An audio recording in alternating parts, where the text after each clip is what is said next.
The Boys Season 4. That's right, they made another one. All your favorite characters are here. Homelander, Butcher, all the other ones. I hate this show. I hate the people involved, and quite frankly, I hate you. Seasons 1 to 3 of The Boys are boring, lame, gay, filled with plot holes and nonsensical character decisions. Does Season 4 fix any of these problems? No. To be fair to them, it is better than Season 3 if you only watch the Butcher scenes and then skip everything else, otherwise it's way worse. On the bright side though, the show writers have dedicated a lot of time to their foolproof criticism shield. Modern writers spend more time coming up with a shield for criticism than they do actually writing the show. The shield this time is, it's just making fun of you, chud.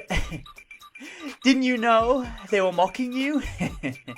You're missing out, chud. And then it's just gay porn. Have you considered they're making fun of everyone who fucking watches it? Normies that I know were texting me saying, you were right the whole time, this show is cringe. And I was like, yeah. Fucking no shit, dude. I have a whole video on it. So the season starts.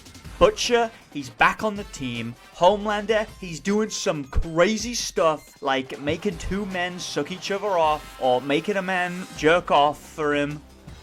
What's going on with you, man? So in this season, the boys have been bankrolled by the CIA to assassinate Victoria Newman, who is supposed to be AOC or Kamala Harris or something, but she's also evil. So the boys have come up with a foolproof plan. Dress Kimiko and Frenchie up as waiters, ditch Butcher, sneak into Newman's bedroom, replace her skincare routine with acid.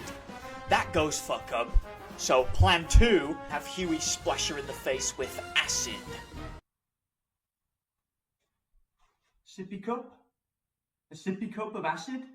Oh, I am fucked. I am so fucked. Our intel told us that acid would work on... That amount of acid wouldn't kill a fucking normal person! Jesus! You can always put Butcher back in charge. He's right outside. Butcher's a fucking prick! He's a fucking cunt! What the fuck is wrong with you people? Hold on a second. What do you mean, you people? It's nice to know that the boys have kept their extreme level of incompetence. That's good. You never want to forget who you are. One of the big problems of this season is it spends too much time representing the villains as useless, weak retards, and then simultaneously expects you to believe that they're pretty much totally immortal, even though I know for a fact that they're not. In Season 1, the boys spent days in a basement with no resources, coming up with multiple creative solutions to kill Translucent. Now they have 2 superheroes on the team, the government giving them infinite resources, and their plan was just splash her with acid. And once that failed, MM's just like, I'm stumped. I got nothing. What about Starlight? She goes by Annie. Can Annie burn out Newman's fucking eyes, debilitate her? If she can get close enough to her without getting her head popped off, who knows? Why can't you just have Kimiko do it? You know, the one who seemingly regenerates from anything? She can just jam her thumbs in her eyes. I mean, we know that works. It happened literally last season. And if you don't want to do that, then okay. I have another plan. You need to block Newman's line of sight? Did you consider turning the fucking lights off? Get those lights off! Off! Turn them off. They're too bright. Turn them off! These heroes are very easily killable. The fact that they haven't been killed yet is just obvious plot armor. You don't even have to think about, like, making it look like an accident or anything. Like, 3 security guards had their bodies totally destroyed by that little girl, and the president just told everyone it was bad cocaine. Like, you could probably rip her head off in front of, like, 1,000 people on live television, and I don't think anyone would give a shit in this universe. The boys are just incompetent. Give me $200. I'll stock up in Home Depot, take her out easily, alright? Plan 1, simple, low cost. Get a big mirror, okay? Get a big mirror, Newman, she tries to use her powers, blows her own head off, right? Plan 2, slightly more difficult. I'll shine a laser pointer in her eyes, blind her permanently, then have Starlight rip her head off. Plan 3, probably the most complicated plan I've devised. Block her line of sight by turning off the lights, and then have Starlight rip her head off. Plan 4, now this is a wackier one. I'm not so sold on this. When she's sleeping, fill her hotel room with cement, and then just dump her in the sea. Plan 5, this is a little bit more devious, a tad more mischievous. Inject her boyfriend with the HIV virus, and wait for her to die of AIDS. There's a lot of ideas here that are better than splash her with a cup of acid. Why didn't you use a fire truck full of acid? Like, do you have all the resources of the US government and your best plan was coffee flask full of acid? Just put her in one of them superhero prisons and then wait for her to starve to death. You may remember when Homelander killed that dude at the end of the last season. Basically, nothing comes of this whatsoever, and it's just an excuse for Reddit references. Are you ready to enter the Reddit multiverse? The show is the most Reddit thing ever made. They devised an entire musical sequence about saying happy holidays instead of Merry Christmas. I counted 5, count them, different real life Reddit references in the first 20 minutes of episode 1. No means no, William. This isn't the Neverland Ranch.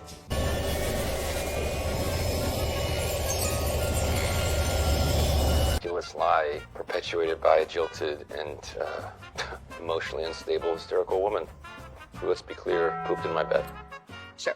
And Jeff Epstein killed himself. No. The entire Homelander trial, Kyle Rittenhouse reference, which also comes with the writers defending Joseph Rosenbaum and claiming that he actually wasn't a convicted child sex offender, and that was like a right-wing lie. Right, he murdered some poor sod right in front of your eyes. That guy's a pedophile. Right, it ain't true. He's lying to you.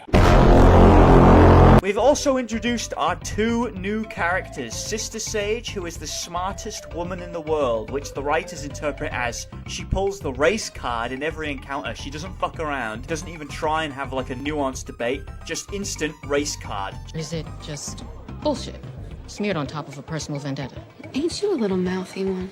Appreciate the subtextual racism there. She knows her priorities. You may be the smartest woman in the world, but how would you feel if you didn't eat breakfast this morning? You ain't gonna get me with that shiggy, Homelander. I know about the breakfast paradigm. I know about per capita.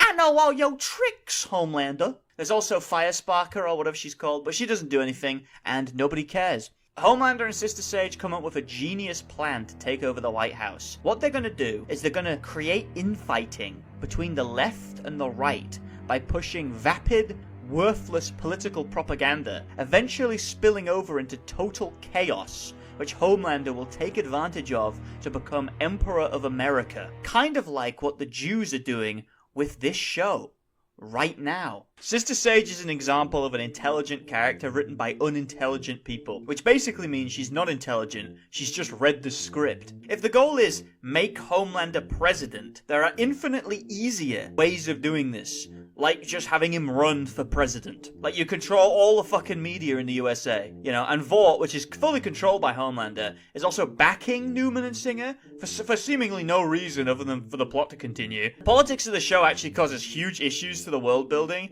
Like, Vought and superheroes are constantly portrayed as openly alt-right MAGA types complaining about woke stuff, and yet they have gender-neutral bathrooms, and they push homosexuality using Maeve. Not to mention the fact that they're, like, backing the woke liberal candidates that they're always complaining about. In episode 2, the boys go to this Nazi conspiracy convention where all of the guys are pro-Vought, but anti-Singer, even though Vought promotes Singer publicly. I know how the writers did this, because they want to posture about right-wing conspiracy theorists like Alex Jones, but the difference is, these guys aren't conspiracy theorists because they're believing in things that are being pushed by the mainstream media. Conspiracy theorists in this world will be like left-wing Hassan Piker types. I mean, they made this mistake in season 3, to be fair, so this type of writing issue is to be expected. Also, their conspiracies are all objectively true. Like, Soldier Boy is being held captive by the CIA. He did have a relationship with Liberty, that is true. Are the writers just forgetting shit now? I mean, this was only a season ago, guys. Then Firespark comes out and talks about how Hollywood are pedophiles, which also makes no sense because Vought basically fucking is Hollywood. Like, Vought are supporting and pushing these actors, and these are all hardcore Vought supporters, so obviously they're gonna be in favor of them. This is literally just the rich Hollywood elites who are making the show, complaining about the actual criticism they get in real life. Or alternatively, they're trying to lampshade their own pedophilia. The plot of the show is the mainstream equivalent of porn plot lines, which only exist to set up 2 dudes fucking. This show is like that, but to set up a pointless political scene with no morals or purpose. Or 2 dudes fucking. And then the episode ends with the multicultural, diverse boys killing white people to have an Aglia using those Jewish chandeliers. You might be wondering what's going on with all my favorite characters, like Frenchie. He's gay now. which has improved his character by massive strides. Before, his character was, oh, I am on drugs, I'm on drugs. And now his character is, oh, I am drugs and I'm gay. I'm gay and I'm on drugs and they're wearing off. The drugs are wearing off. Get your shirts, the drugs are wearing off. BungieBigStore.myshopify.com. The drugs are wearing off. These shirts, they're so good. And they're so good, they're unbelievable. Get yours now, the drugs are wearing off. He's in a relationship with a gay black man who I believe is called Tyrone. The thing about this is, I've always viewed Frenchie as the odd man out, right? Because all the other guys have like an actual reason why they joined the boys. But now with this reveal, I know why he's on the team. Frenchie, mate, we're glad to have you on the team. But I gotta warn you, mate, we're going up against some cruel, horrible bastards. If these guys capture you, they're gonna take you into a small room under the tower and rape your bat. Oh. And these guys are strong, brutal, they don't tire. You'll spend the rest of your day down there in eternal ecstasy. Agony, mate. Agony. Also, funnily enough, now they've made him gay, he keeps talking about, like, men's dicks and wondering how big men's dicks are and talking about sucking men's dick. I'm not even joking, that's actually real. That's how all gays are written, by the way. They do the fucking same thing in Invincible as well. Kimiko has an exciting story this season. That takes us to MM. MM has been renamed, he's now called Marvin. No explanation has been given for why his nickname was Mother Milk. MM has taken over the boys and is extraordinarily incompetent at his job, to the point where he keeps having heart attacks over it. And then his daughter starts like beating people up in the street, and MM's talking to his ex-wife like, I just don't know what's gotten into little Shireen lately. Shireen? Her name's Roseanne. At the end of the season, he abandons his family to go fuck around with the boys. I don't know why, he may as well quit. He doesn't add much to the team dynamic. So after the Havernaglia murder spree, Starlight goes to the president and really smugly announces that she's gonna get him more voters and shit. And then immediately, like, tries to beat someone to death on national television, because it turns out that Starlight had an abortion the whole time, and then Vought, like, leaked all of the records to the public. I'll lose it. That was like the most private thing between you and me, and to fucking broadcast it like that, that's a fucking violation. Huey, it's not helping. That's so fucked up, man. It's just so fucked up. Someone will use our personal, private information against us like that. What kind of monster would intrude into someone's privacy and then use all of their personal information against them, dude? That's like so fucked up, bro. We'll sneak the kids out through the back. Why you got kids in your office? Yo, maybe that spark cracker had a point. Are you ready for the greatest line in television history?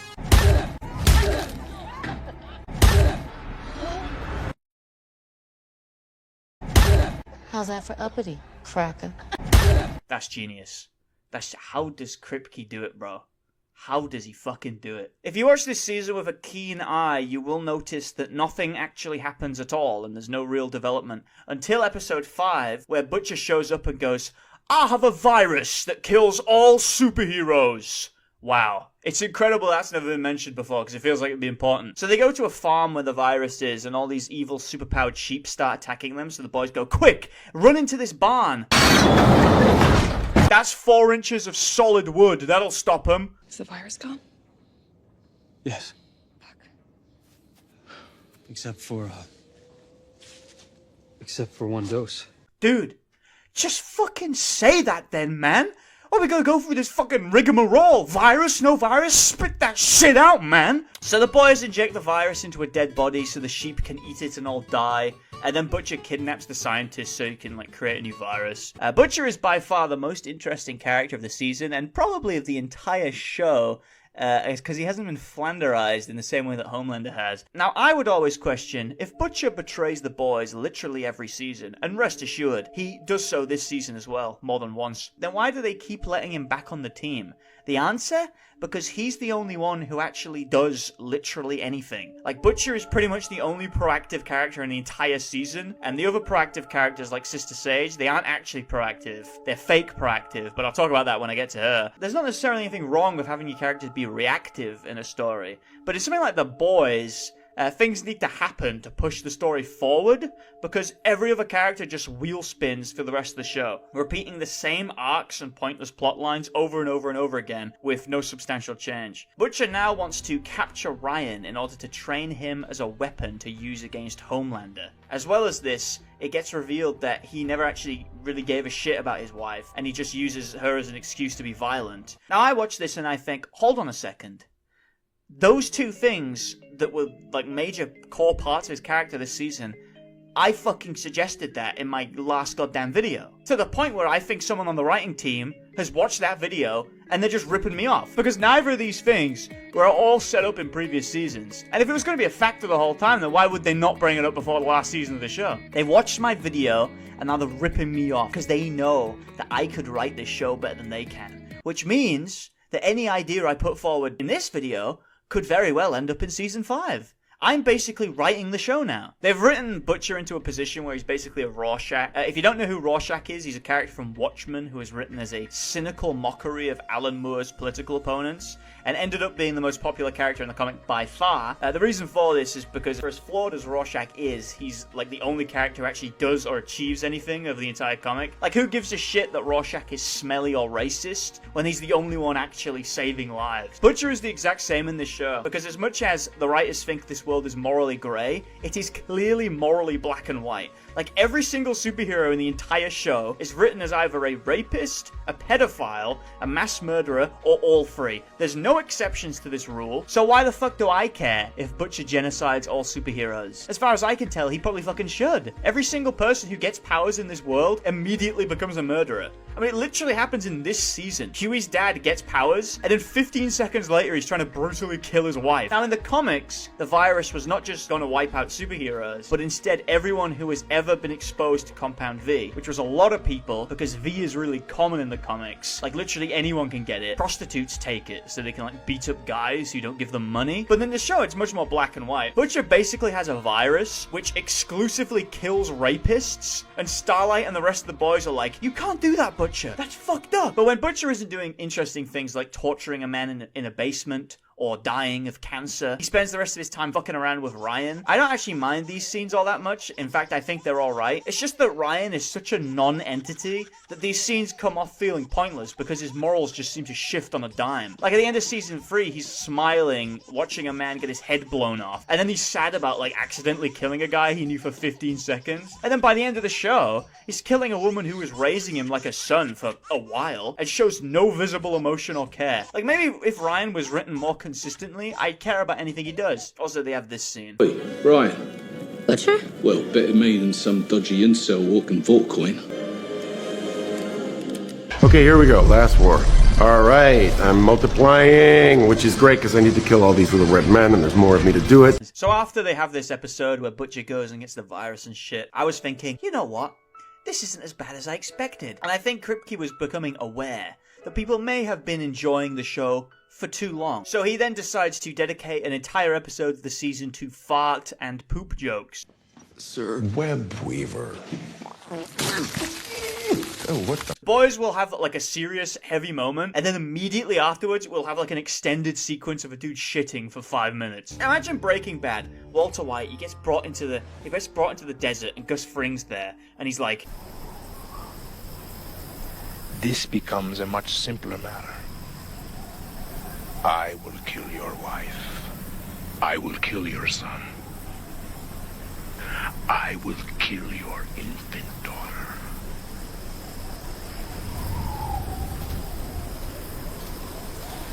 Marine and Chipotle went down really bad last night. So Huey Gets Raped is the title of the episode. Everyone got pissy on Twitter about this one. Even fans of the show were saying, so fucked up, Huey got raped and the writers treat it as a joke. And I'm sitting here like, well, yeah, what do you expect? They're Jewish! The villain in this episode is basically just some cartoon character. He unironically goes up to A-Train like, well, looky here, that's some mighty fine slave stock you got there. It's funny seeing people make video essays talking about how The Boys is some really deep, grounded political satire, and there's just a character like, well, we We got some Madivan slaves here for you, boy. The Boys season 4 proves everyone wrong. Like, what, people thought it would be good? Some other stuff happens in this episode as well, like this black butler dude just kills the rapist and then says, You raised this entitled piece of shit from a little boy. I listened to him moan about his career. I cleaned cum out of too many goddamn holes to count.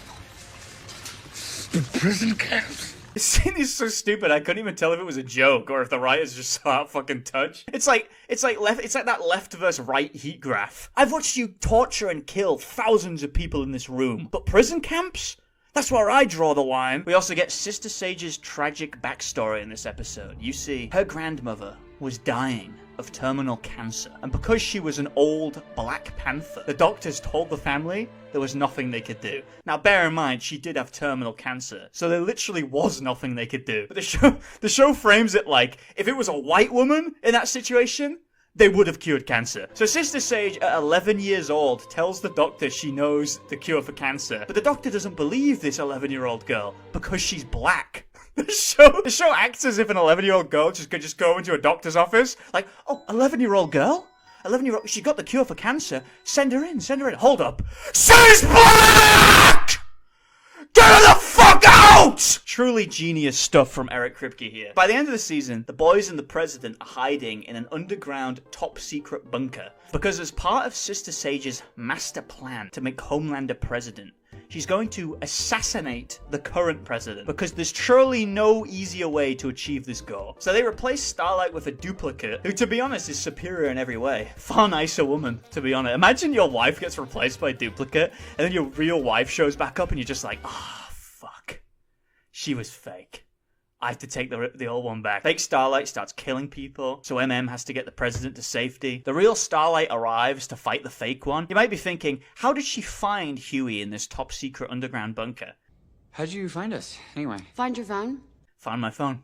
Find my phone. It works literally anywhere. And I presume she came in through the back door, which I presume was not reinforced or hidden. Just a wooden door. Did the guy who built this bunker build fucking Auschwitz as well? Why even bother with this shapeshifter dude? Like, just send a fucking homeless guy in. So despite major incompetence from the boys, the Secret Service, whatever DEI hire built the fucking bunker, the president survives this encounter. And then Butcher shows up, turns into Venom, and just like kills Victoria Newman easily with zero effort. Once again proving that the boys are useless, and then he just leaves. But don't worry, because this was all part of Sister Sage's master plan. For you see, she knew that the president would survive because Starlight escapes her restraints at the exact right time to ensure that she could use Find My Friends app to get to the underground bunker at the exact second necessary to stop the president being assassinated. And she knew that Butcher would turn up at the exact right time to kill Newman, and that the boys would take the superpowered, seemingly invulnerable individual they've been trying to kill all season to their secret base where their most powerful weapon is located.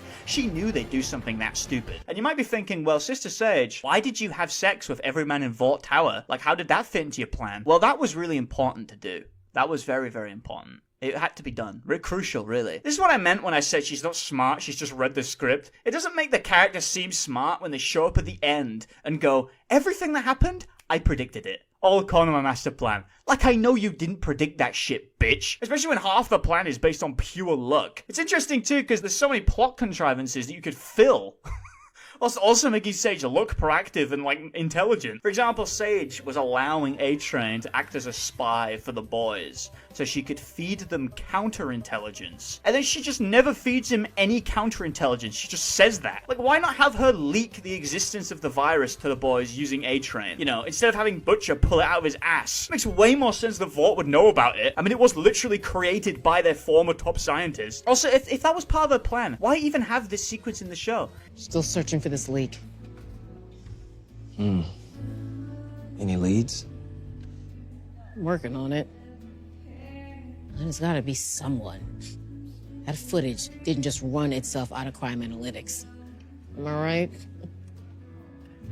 If someone said that to me, I'd be fucking gone. She definitely fucking knows. What's the point of this scene other than the writers trying to build tension? Like, it doesn't make any actual sense for the character to heavily imply to the spy that she knows he's the spy. And this shit happens all across the season. You've written a character where everything they do is part of a grander master plan, and then you have her do a bunch of shit that isn't part of a grander master plan. She doesn't do anything to push the events of the season forward. The events of the season just happen, and then she shows up at the end and says she did it. The obvious question is, how can the boys defeat a character who can seemingly just flat see the future with 100% accuracy? And the answer is they won't. She will almost certainly kill herself in some way. Let's talk about Homelander. Homelander's motives just seem to change every season at random. At the start of this season, he's perturbed by the fact he's visibly aging, but after episode 3, it just doesn't come up again. I was fairly impressed at the start of the season where they represent him as being like fairly capable and smart. Saw him more like he was in season 1. But then they just revert him back to being a fucking retard. The problem with Homelander is that he's clearly an analog of Trump.